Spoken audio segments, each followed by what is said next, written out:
When I moved my US team's 6 a.m. stand-ups to a coworking desk in Kanchanaburi, I was dead certain that pre-dawn alarm would be the price I'd quietly hate for the next 6 months, and I could not have been more wrong about what it actually handed me. Before I get into it, if you're serious about building your work and your life in Thailand, do me one favor and subscribe, hit that like button. That's the whole reason I can keep making these numbers first breakdowns for you. So 5:40 in the morning in Kanchanaburi, and the alarm goes off in the dark, pitch black, the fan still turning overhead, the river out there somewhere you can hear but can't see yet. And I want to be honest about the version of this I pictured before I ever got on the plane, because that's the whole point. I thought I was signing up for misery. 6 months of it, minimum. I'm out on the west edge of Thailand, and my team logs on for the tail end of their afternoon back in the States. Their 4 o'clock is my dawn. So every stand-up I run lands right here in the dark before the birds. In my head, it was a man dragging himself upright, groggy, and a little resentful, thumbing a coffee into a paper cup, punishing himself for the crime of living cheaper. That was the deal I told myself I'd made. The early alarm was the tax. The cost of the whole thing, and look, if you've ever talked yourself out of a move because of the time zone math, stay with me. I ran the exact experiment you're scared of. This is the fear, right? You go too far west and the clock turns on you. Your clients are still paying US rates, still expecting you live and present when they need you, and now that need falls in the middle of your night. Every remote founder I know has done this arithmetic and flinched. I flinched, then I did it anyway. So I get up, I don't love it that first week, but I get up, I splash water on my face, and I walk 2 blocks. That's the commute. 2 blocks of quiet street toward the river, and the town is already stirring before 7 shutters going up, a motorbike or two, that first charcoal smell starting somewhere. And there's Knock. She runs a noodle cart on the corner, this dented steel pot she's had forever, and she's already at it ladling 10 Baht bowls for the market crowd, steam coming off the pot and off the river right behind her, all of it going soft gold in that early light. She sees me every morning now. She waves. Just a little lift of the ladle.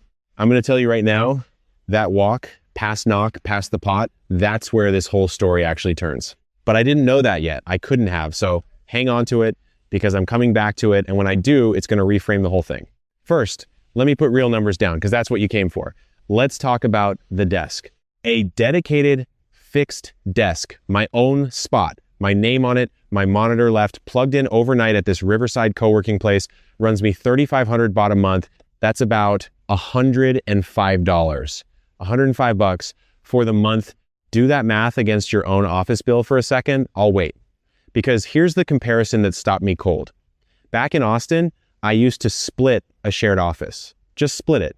And one single day of that one day cost me more than a whole month of this desk on the river. A month. So the space, the piece everyone assumes has to be the expensive part of running a business abroad, turned out to be a rounding error. Now, I'll be straight with you about how I actually landed all this, because it wasn't clean. I've been running a US business out of Thailand for a few years now. The desk, the non-B visa, the bank account, this exact time zone puzzle, and I didn't figure any of it out from some neat guide. I stitched it together from bad forum threads and a handful of people who'd actually done the move and would answer a message. That's precisely why I ended up putting everything in one place. It's called One Way Guide, the ebook inside the One Way Club, and it's the same field notes I'm handing you in this video, just all of it, start to finish. The desk, the visa, the banking, the timing that makes or breaks you. One honest catch. It's built for working operators moving real income over here, not for somebody chasing a beach vacation. If that's you, if you're bringing a job or a company or a client roster, the link's in the description. Okay, back to the desk. Because $105 a month sounds like the win, and it is a win, but it's only half the bet, maybe less than half. The cheap desk was never the thing that scared me about doing this. Anybody can rent a table by a river. Here's the part that actually keeps a founder up at night. You can have the perfect spot, the perfect price, the perfect little 2-block walk past Knox Pot, and none of it means a thing if the connection dies at the wrong moment. Because when I sit down at 6 in the morning It's not to check email. It's a live call. My whole US team faces up on the screen, watching, waiting on me to run the room. That is the one moment where cheap doesn't matter and good enough doesn't matter. It either holds or it doesn't. And $105 buys you a desk by the river. It does not buy you a stand-up that won't freeze at 6 in the morning with your entire US team watching. That part still had to survive 8 months of live calls, day after day, dawn after dawn. And I'll tell you, the very first week, it nearly didn't.